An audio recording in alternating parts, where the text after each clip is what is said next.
各位YouTube 嘅新舊網友，大家好！就海外嘅油管嘅新舊網友都大家好。咁首先都非常感謝好多網友咧就留言咧即係希望我個身體盡快好翻啦。嗰個聲音各方面啦，咁但係你都聽到咧個鼻仲有啲濛啦，咁因為 sorry 因為我自己咧就唔係點解又好，我亦都唔當呢一個即係新冠肺炎咧係咩一回事，咁變咗繼續飲凍嘢啦，我亦都繼續運動啦。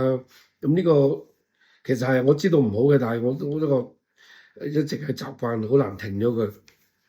咁其實咧，你真係整整埋埋由我諗醖釀到而家差唔多成2個禮拜，搞到個人咧都真係唔係好精神。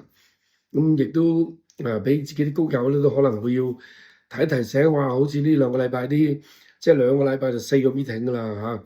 咁嗰啲馬仔好似都唔係好精神，咁我都承認，咁即係有時冇辦法，人都有高低潮。咁我每次都即係向即係好100%就同我哋啲工友或者我哋甚至乎免費睇我哋嘅頻道嘅網友咧都負責任嘅。咁只不過咧，你亦都見到啱啱嗰個星期日，你亦都見到嘅馬會，我哋成季或者好多人之前我哋當嗰啲叫 hater 好，或者佢大家唔同理念又好。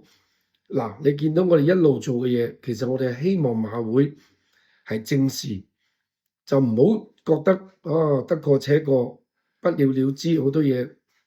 因為你係獨師生意，咁所以因為咁，你變咗好多問題唔浮現，或者浮現咗出嚟，都好似冇一個責任去承擔。咁所以你呢個啱啱禮拜日出現咗呢個海外會合彩池嘅所謂佢哋嘅解釋嘅唔穩定，而導致馬會打破晒所有140年歷史嘅 delay 又 delay 延遲又延遲，而做唔到任何決定，亦都等於將一條一條嘅紅線係破壞咗。咁至於嗰個問題嘅症結喺邊度咧？我哋試下咧，就喺今晚嘅 YouTube 直播就探討下，好嘛？咁有冇人會負責？我相信咁梗係又係可能嗰個電腦操作員要負責啦，唔通應家柏呢位年薪差唔多5000萬嘅所謂嘅馬會行政總裁咩？係嘛？咁而我哋都見到好無稽嘅就係我哋嘅香港政府嘅財金嘅公僕，亦都唔出嚟講半句。喂，3場馬嘅海外匯合彩池唔見咗9%，30幾個%嘅投注額，海外匯合彩池嗰度係幾多錢啊？好大筆嘅稅金嚟喎。咁呢啲錢需唔需要問責咧？咁已經大家都冇乜興趣知，但係我哋就一直都係支持話當戲咁睇咯。咁然後我哋買1000幾百一個 meeting，幾百蚊一個 meeting，幾十蚊一個 meeting，咪睇戲咁睇咯，係嘛？好啦，咁當日嘅正本戲呢11場馬咧，咁都其實可圈可點，咁亦都有啲騎師咧跑到就亂晒龍。咁未入正題之前，都係大家希望大家持能線啦就即係 CSL comment share 即係分享啦，同埋咧點讚咁留言，咁亦都咧就訂閱啦。咁我哋都好多謝我哋嘅訂閱咧，都已經過咗17500，而家到17000幾。咁所以今晚咧嗰個 YouTube 嘅直播咧，我都盡量係俾一場嘅彩蛋俾大家玩下，就報答翻各位咧係訂閱我哋呢個頻道嘅嚇。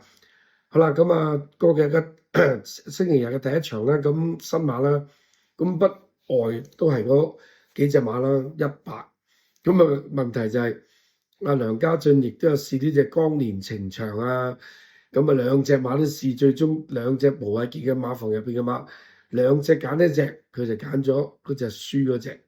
咁而呢隻45倍爆咗上嚟，咁可能蔡明紹都諗唔到我哋走位又好姜成又好嘅呢個潘頓，竟然可以養出一條寶貴嘅好靚嘅草，養咗咁靚嘅草，咁咁當然個爪力就會好啲嘅，內欄就爆咗呢隻江連情長，咁我估都係爆胎嘅嚇。好啦，咁有咩馬呢場馬大家要留意咧？咁睇落去好似就得一隻過關勇士，大家可以留意下。咁啊，急到奶馬房有啲馬佢一有咁樣類似嘅，佢兩隻都近㗎啦。知道穩勝啊，同埋呢個過關勇士，大家要留意啦嚇。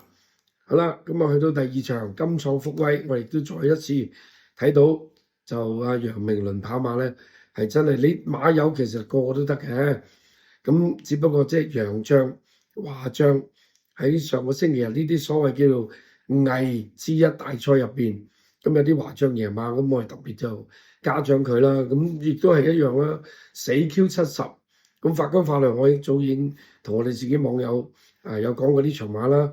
咁亦都有提及咧，就冷馬就係呢隻噶啦。咁啊，仲有啲咩馬呢場馬大家留意咧？咁啊你自己睇啦啊，有啲就唔可以方便講太多俾大家聽啦。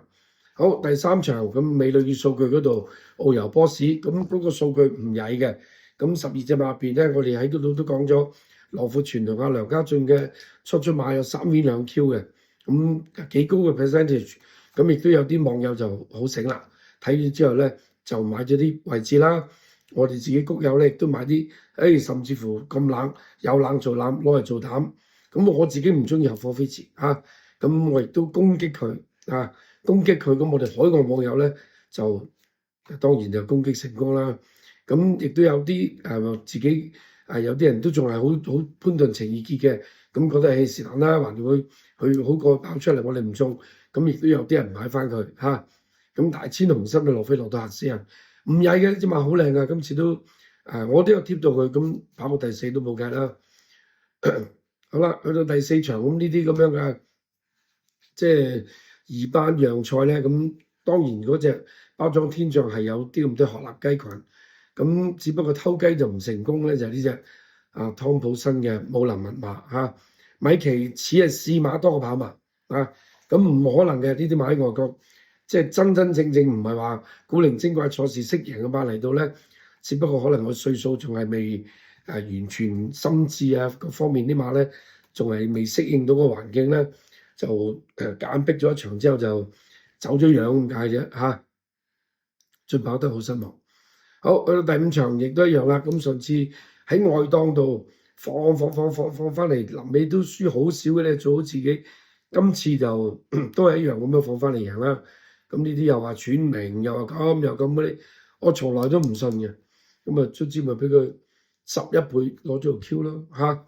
咁啊，精明選擇都五棚子都亂晒章法嘅啦，忍都唔忍嘅啦。去到呢啲有得跑就跑，有得去就去，好耐都冇見佢贏馬嘅啦。可能啲藥力失咗效啦嚇，咁或者佢攞唔到最新嘅啲藥啦。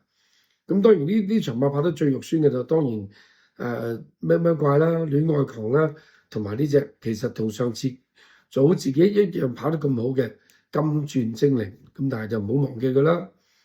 好啦，第6場英俊飛駒冇得輸嘅，其實啲馬，喂大佬，人哋嗰隻火焰閃卓贏完，跟住又換人，咁你跟住嗰啲試閘員一模一樣咯。成日都講，既然如果你後邊有一個黃旗手係幫你管理呢個出閘，咁既然咁多馬，咁咪3個黃旗手得唔得咧？每人管4隻馬，呢個1至4號就一個。5至8號有一個9至14號有一個得唔得咧？咁你一齊3支黃旗飛起，你先至出閘，可唔可以咧？其實好多嘢可以精益求精嘅啫，係嘛？我而家講啲嘢出嚟唔係彈你啊！你咁多年嚟都係咁做，但係以前唔係咁多馬跑啊嘛，因為以前即係8隻、9隻、10隻已經好多啊，而家喐下都14隻，咁咪3支黃旗喺後邊多幾個人幫你管理。唔係咪更加好咩？我睇晒3支黃旗一揈，我就撳掣出閘，咪 OK 咯。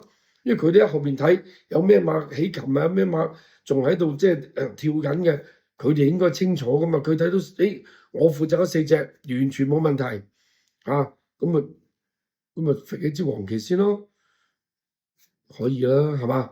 咁呢場嘅馬就即係你有啲馬你預咗佢跑得唔好啦，好似贏啲姜龍傳承就唔會再跑噶啦，係嘛？咁就最風雲呢啲亦都真係失望中再失望又再失望啦，冇計啦嚇。好啦，第七場呢啲咁樣嘅，亦都係死到唔死嘅，即係我哋要睇有7隻馬基本上唔使要嘅，咁你就呢條死3重彩啊！我真係自己呢排個腦真係唔係好喐啊，可能其實呢場馬咪將佢3、7、14搭落尾場嗰3隻自製單 T 就已經，收錢收到都唔識收聲啦，係嘛？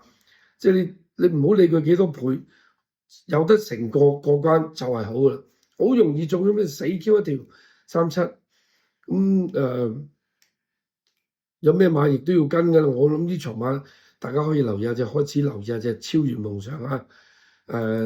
近㗎啦，開始入局㗎啦，夾下夾下。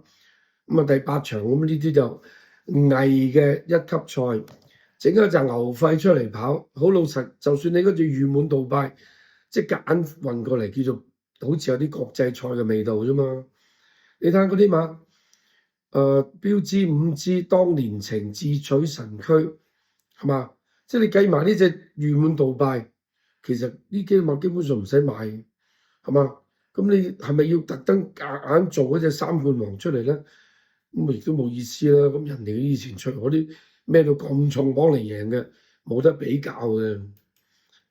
好啦，第9場亦都喺呢度就出咗個所謂海外匯入彩池，咁但係你聽佢出嚟講嘅解釋啊、矛盾啊、時間上面嘅誤差啊、落差謬誤，完全根本都唔值得大家去相信嘅。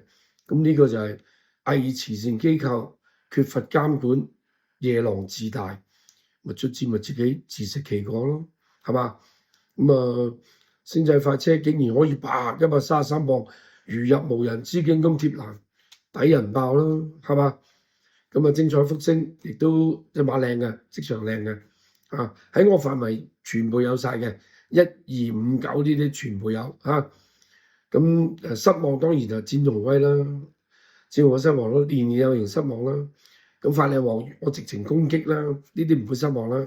一檔我都講過好多次，當然你話係我自己嘅心水，我冇睇錯嘅，間唔中爆一隻半隻接受啦，俾人哋咁樣劏，係嘛？好，第10場咁就金主排翻個好檔位，跑翻好啲咁多，咁整條翻版 Q 調翻轉，今次係奔放第2。咁安海亦都即係叫做跑得唔錯，亦都無顯通咧，亦都即係純係真係自己一手腳跑嘅馬，有幾多跑幾多贏獎金。咁呢個第4亦都跑得相當好嚇。咁尾場咁就係嗰3隻啦，7、8、11係嘛？咁我自己就當然想搏呢隻正極，咁但係你睇佢喺直路度喐都冇喐嘅，一入叫你睇麥道朗騎都冇騎，飲佢去嗰個泥閘試咗啦。呢馬會唔會喺今季季尾之前出擊？大家都要留意。我睇佢自己出發啲腳法就好靚啦嚇，咁我就唔明點解直路一入去就唔騎，咁亦都冇咩特別留意，就淨係話即係小組唔接受，因為佢都冇騎，咁梗唔接受啦。咁又意思就合格，獸醫通過先，我再出賽都好啊，唔好害人啦。七彩雲珠亦都一樣，好失望，同上次嘅表現判若兩區。嗱，咁今晚10點咧就都要大家唔好介意小弟嗰把沙聲嚇。咁今晚10點直播咧，我哋亦都有好多數字俾大家睇到。香港賽馬會嘅荒謬，特別喺管理階層，同埋今次呢個回合彩池出錯，我哋試下探討下究竟係咩問題，令到佢要抽起翻回合彩池嘅彩池，而令到香港政府損失咗咁寶貴嘅稅收咧，好嘛？好，1834633健康投注娛樂賽馬。